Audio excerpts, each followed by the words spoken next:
नमस्कार, city post live में आपका स्वागत है। मैं हूं अनुराग और इस वक्त आपको बता रहा हूं कि एनडीए की बैठक, माफ़ कीजिएगा, जेडीयू की जो बैठक चल रही थी, राज्य कार्यकारिणी की 2 दिवसीय बैठक ख़त्म हो गई है और ख़त्म होने के बाद बहुत कुछ सामने आया है। दरअसल बैठक के अंदर खाने से जो खबरें आ रही थी कि जेडीयू नाराज़ है बीजेपी से, बीजेपी के तमाम नेताओं पर बीजेपी के ऊपर आरोप लगाया गया जेडीयू के तमाम नेताओं की तरफ से कि बीजेपी ने छुरा भोंका है पीठ में और चुनाव हराने में सबसे बड़ी भूमिका बीजेपी की है।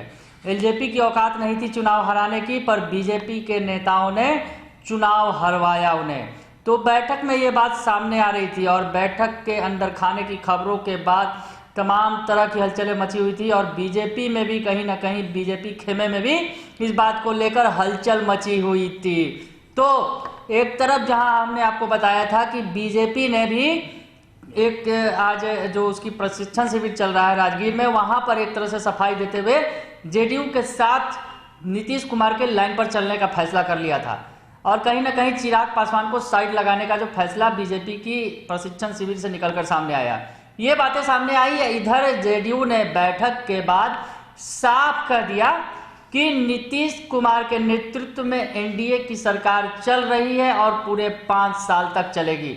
यानी जो बैठक के अंदर से मैसेज आ रहे थे लगातार कि सरकार जो है बीजेपी और जेडीयू की सरकार है, उस पर जो एक अंग है, एक धड़ा जो है जेडीयू जो है दूसरे धड़े पर यानी बीजेपी पर आरोप लगा रहा था कि कहीं ना कहीं चुनाव में खराब प्रदर्शन की वजह, खास करके जेडीयू के खराब प्रदर्शन की वजह बीजेपी ही है।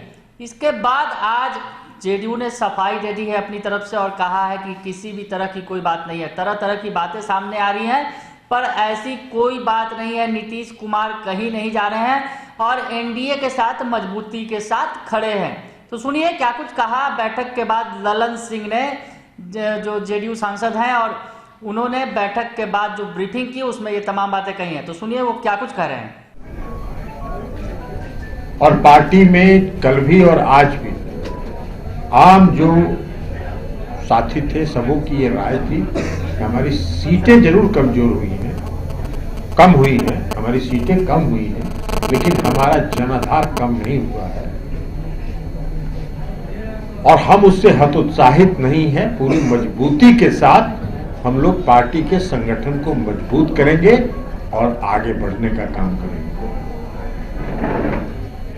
इसके अलावा जो माननीय मुख्यमंत्री जी के नेतृत्व में, श्री नीतीश कुमार जी के नेतृत्व में जो सरकार चल रही है, उसकी भी चर्चा है, प्रस्ताव पास हुआ है। वो प्रस्ताव की कॉपी आप सबों को मिल जाएगा। उस प्रस्ताव में हम लोगों ने ये फैसला किया है, पार्टी ने ये फैसला किया है कि जो 7 निश्चय पार्ट 2 का निर्णय है माननीय मुख्यमंत्री जी ने का, और उसमें जो प्रदेश को समृद्ध, सशक्त और आत्मनिर्भर बनाने का जो लक्ष्य है, उस लक्ष्य को प्राप्त करने में पूरी पार्टी एकजुटता के साथ लगेगी और सरकार का इसमें समर्थन किया है। कोरोना काल में भी जो काम किया राज्य सरकार ने, उसकी भी प्रशंसा उस प्रस्ताव में की गई है। कई लोग थे इस बिहार में, बहुत लोग थे, मीडिया में चलता रहता था कोरोना काल में। कुछ नेता थे, वीर नेता थे, जो दिल्ली से पटना आते थे, घूम घाम के आते थे, कोरोना पर सरकार की आलोचना करते थे। आपको हम बता दें कि बिहार में कोरोना का जांच आज भी देश के औसत जांच से ज्यादा है। मृत्यु दर हमारा सबसे कम है। जो रिकवरी रेट है, जो मरीजों के ठीक होने का दर है, वह भी हमारा है। और यही कारण है कि बिहार में कोरोना के बेहतर प्रबंधन के लिए केंद्र सरकार ने फैसला किया और महामहिम राष्ट्रपति ने बिहार को रिवार्ड देने का काम किया। तो ये सारा काम हुआ है। जल जीवन। तो सुना आपने कि ललन सिंह ने साफ कहा कि लोग तरह तरह की बातें कर रहे हैं कि नीतीश कुमार इधर जा रहे हैं, उधर जा रहे हैं। उन्होंने साफ कह दिया कि नीतीश कुमार कहीं नहीं जा रहे हैं। नीतीश कुमार एनडीए के साथ मजबूती के साथ खड़े हैं और सरकार 5 साल चलेगी। दोनों दलों की जहां तक उन्होंने बात की और उसके बाद जो है ललन सिंह ने और भी तमाम बातें कही हैं। तो पहले सुन लीजिए कि और वो क्या कुछ कह रहे हैं, उसके बाद हम आपको बताएंगे कि आखिर इसके मायने क्या है। और एक बात जो सबसे महत्वपूर्ण है, कई लोग तो पूरे चुनाव में घूम घूम के रोजगार दे रहे थे। रोजगार मुख्यमंत्री नीतीश कुमार जी ने सरकार गठन के बाद पहली बैठक में 20 लाख रोजगार सृजन के प्रस्ताव को सहमति दिया है और उस पर कार्रवाई चल रही है।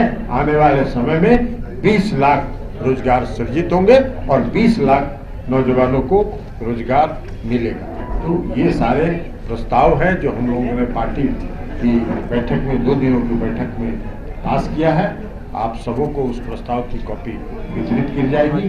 आप सबों को बहुत बहुत धन्यवाद। तो सुन लिया आपने कि जेडीयू की तरफ से तमाम सुलह सफाई दे दी गई है। जेडीयू के अंदर खाने से बैठक में तमाम तरह के भड़ास निकाला नेताओं ने, पर अगर जब मीडिया के सामने यानी तमाम बातों की ब्रीफिंग का वक्त आया तो जेडीयू ने साफ साफ कह दिया कि किसी तरह की कोई तलखी नहीं है बीजेपी से। बीजेपी के साथ सरकार चलेगी और पूरे 5 साल तक चलेगी। ये बातें जेडीयू की बैठक, राज्य कार्यकारिणी की बैठक के बाद सामने आ गई है।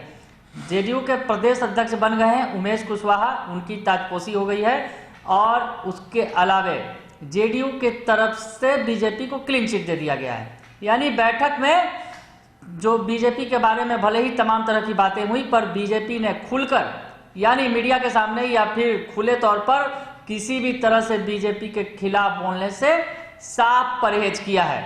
इसका मतलब कि बीजेपी और जेडीयू की सरकार 5 साल चलेगी। साफ तौर पर उन्होंने कहा भी ललन सिंह ने कि 5 साल हमारी सरकार चलेगी, भले ही विपक्ष तमाम तरह के जो है डोरे डालते रहे या तमाम बातें करते रहे, पर सरकार पर कोई खतरा नहीं है। तो नीतीश कुमार की बैठक के बाद साफ साफ अब है कि जेडीयू और बीजेपी की सरकार मिलकर 5 साल सरकार चलाएगी। खरमास के बाद सब कुछ ऑल इज वेल दिखने लगेगा, क्योंकि खरमास तक का वक्त लिया गया है नेताओं की तरफ से। खरमास के बाद दही चूड़ा के पर्व के साथ यानी मकर संक्रांति में दही चूड़ा खाकर तमाम पार्टियां जो हैं फिर काम पर लगेंगी और बजट सत्र और तमाम तरह की चीजें भी आने वाली हैं खरमास के बाद।